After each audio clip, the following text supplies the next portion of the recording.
Prologue, Dragonmount. The palace still shook occasionally as the earth rumbled in memory, groaned as if it would deny what had happened. Bars of sunlight cast through rents in the walls made motes of dust glitter where they yet hung in the air. Scorch marks marred the walls, the floors, the ceilings. Broad black smears crossed the blistered paints and gilt of once bright murals. Soot overlaying crumbling friezes of men and animals which seemed to have attempted to walk before the madness grew quiet. The dead lay everywhere, men and women and children, struck down in attempted flight by the lightnings that had flashed down every corridor, or seized by the fires that had stalked them, or sunken into stone at the palace, the stones that had flowed and sought, almost alive, before stillness came again. In odd counterpoint, colorful tapestries and paintings, masterworks all, hung undisturbed except where bulging walls had pushed them awry. Finely carved furnishings, inlaid with ivory and gold, stood untouched except where rippling floors had toppled them. The mind-twisting had struck at the core, ignoring peripheral things. Luz Theron Telamon wandered the palace, deftly keeping his balance where the earth heaved. "Ileana! My love, where are you?" The edge of his pale gray cloak trailed through blood as he stepped across the body of a woman, her golden-haired beauty marred by the horror of her last moments, her still open eyes frozen in disbelief. "Where are you, my wife? Where is everyone hiding?" His eyes caught his own reflection in a mirror hanging askew from bubbled marble. His clothes had been regal once, in gray and scarlet and gold. Now the finely woven cloth, brought by merchants from across the world sea, was torn and dirty, thick with the same dust that covered his hair and skin. For a moment he fingered the symbol on his cloak, a circle half white and half black, the color separated by a sinuous line. It meant something, that symbol, but the embroidered circle could not hold his attention long. He gazed at his own image with as much wonder. A tall man just into his middle years, handsome once, but now with hair already more white than brown, and a face lined by strain and worry. Dark eyes that had seen too much. Luz Theron began to chuckle, then threw back his head. His laughter echoed down the lifeless halls. "Ileana, my love! Come to me, my wife, you must see this!" Behind him the air rippled, shimmered, solidified into a man who looked around, his mouth twisting briefly with distaste. Not so tall as Luz Theron, he was cloaked all in black, save for the snow-white lace at his throat and the silverwork on the turned-down tops of his high-thigh-high boots. He stepped carefully, handling his cloak fastidiously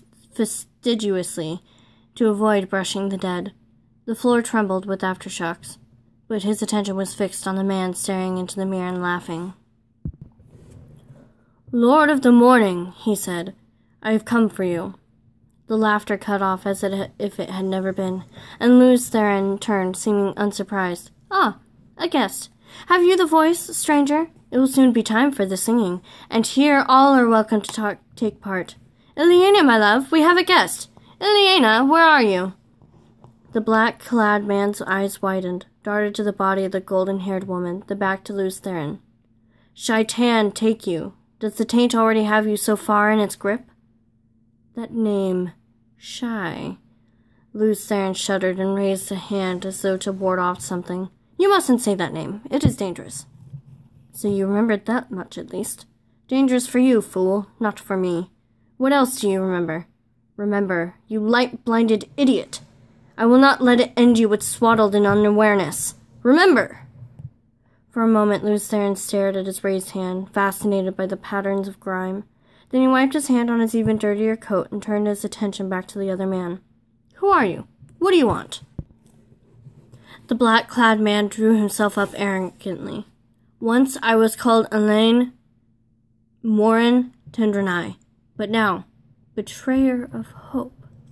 It was a whisper from Luz Theron. Memory stirred, but he turned his head, shying away from it. "So you do remember some things. Yes, betrayer of hope. So have men named me, just as they named you Dragon. But unlike you, I embraced the name. They gave me the name to revile me, but I will yet make them kneel and worship it. What will you do with your name? After this day, men will call you Kinslayer. What will you do with that?" Luz Theron frowned down the ruined hall. "Ileana should be here to offer a guest welcome," he murmured absently, then raised his voice. "Ileana, where are you?"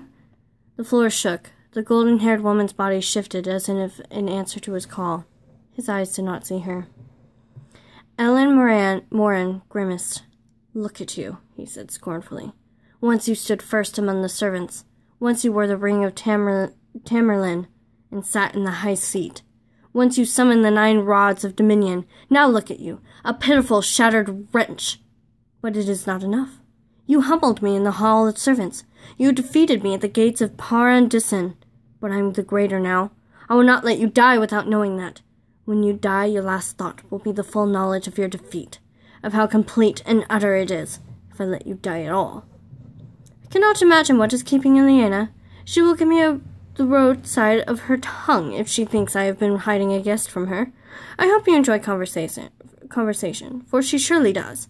But be forewarned, Ileana will ask you so many questions you may end up telling her everything you know."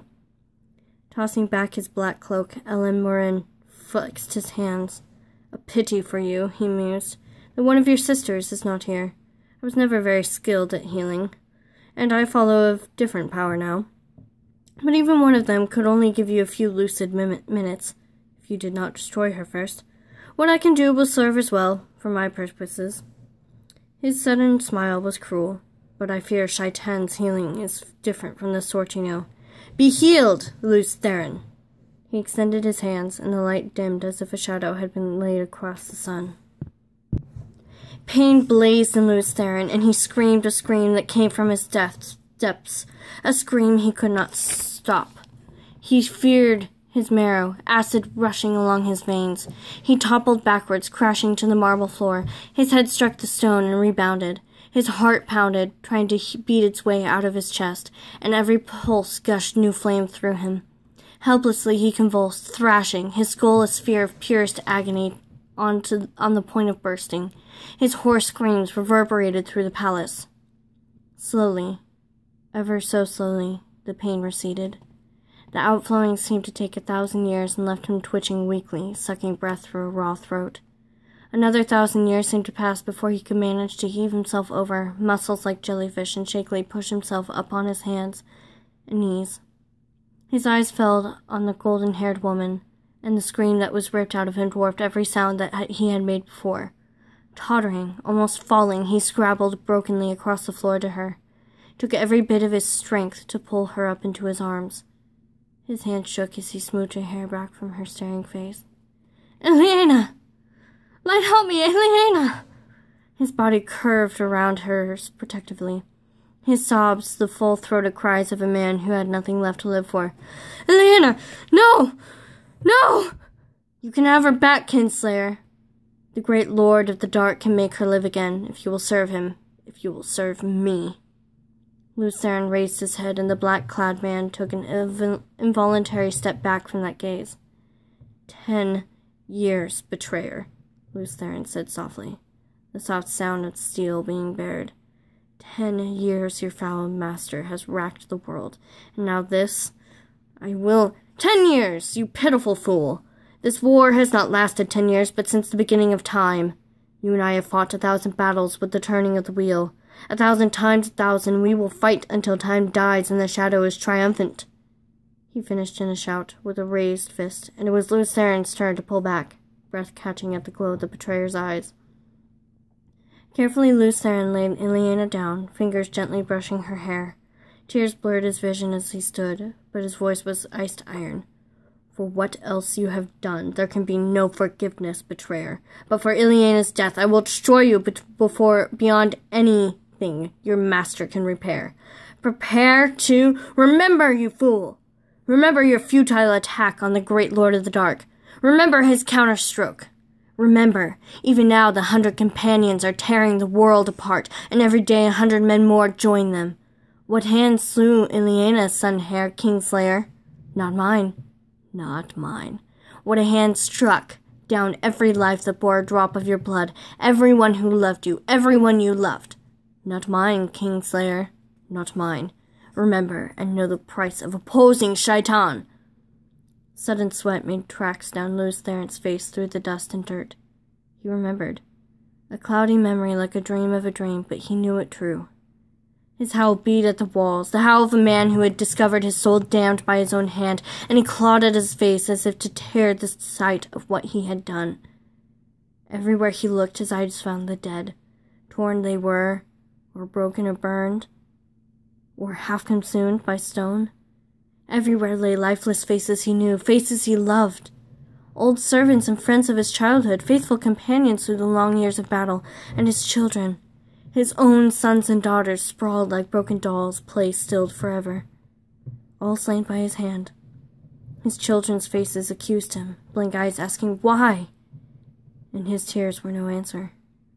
The betrayer's laughter flogged him, drowned out his howls.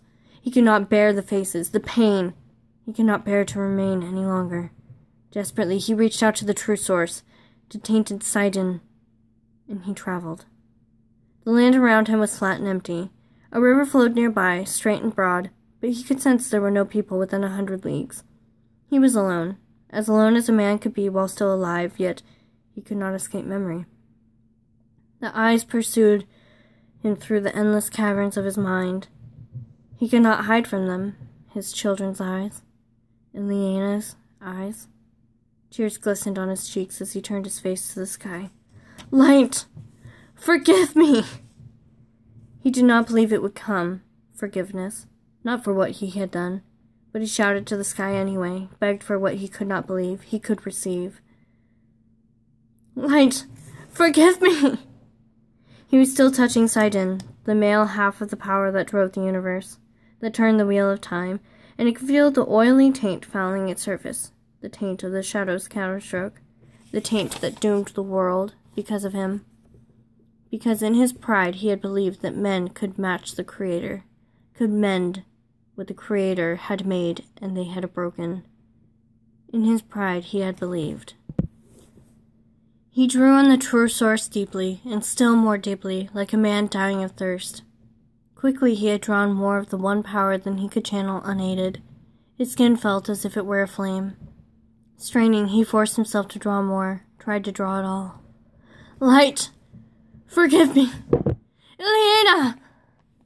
The air turned to fire, the fire to light liquefied. The bolt that struck from the heavens would have seared and blinded any eye that glimpsed it, even for a second. From the heavens it came, blazed through loose Terra and Telamon, bored into the bowels of the earth. Stone turned to vapor at its touch. The earth thrashed and quivered like a living thing in agony. Only a heartbeat did the shining bar exist, connecting ground and sky, but even after it vanished, the earth yet heaved like the sea in a storm. Molten rock fountained 500 feet into the air, and the groaning ground rose, thrusting the burning spray ever upward, ever higher. From north and south, from east and west, the wind howled in, snapping trees like twigs, shrieking and blowing as if to aid the growing mountain ever skyward, ever skyward. At last the wind died, the earth stilled to trembling mutters. Of Luz, Theron, Telamon, no sign remained. Where he had stood, a mountain now rose, miles into the sky, molten lava still gushing from its broken peak. The broad, straight river had been pushed into a curve away from the mountain, and there it split to form a long island in its midst. The shadow of the mountain almost reached the island. It lay dark across the land like the ominous hand of prophecy. For a time, the protesting rumbles of the earth were the only sound. On the island, the air shimmered and coalesced. The black-clad man stood staring at the fiery mountain rising out of the plain, his face twisted in rage and contempt. You cannot escape so easily, dragon. It is not done between us. You will not be done until the end of time. Then he was gone, and the mountain and the island stood alone, waiting. And the shadow fell upon the land, and the world was riven from stone. The oceans fled, and the mountains were swallowed up, and the nations were scattered to the 8 corners of the world. The moon was as blood, and the sun was as ashes. The seas boiled, and the living envied the dead. All was shattered, and all but memory lost, and one memory above all others, of him who brought the shadow and the breaking of the world. And him they named Dragon. From Aelith Nin Terran Alta Camorra, The Breaking of the World, author unknown, the 4th Age. And it came to pass in those days, as it had come before, and would come again, that the dark lay heavy on the land, and weighed down the hearts of men. And the green things failed, and hope died, and men cried out to the Creator, saying, O light of the heavens, light of the world, let the promised one be born of the mountain according to the prophecies, as he was in ages past and will be in ages to come. Let the Prince of the morning sing to the land that green things will grow, and the valleys give forth lambs. Let the arm of the Lord of the dawn shelter us from the dark, and the great sword of justice defend us. Let the dragon ride again on the winds of time. From Carl Drinan te Calamon. The Cycle of the Dragon. Author unknown. The Fourth Age.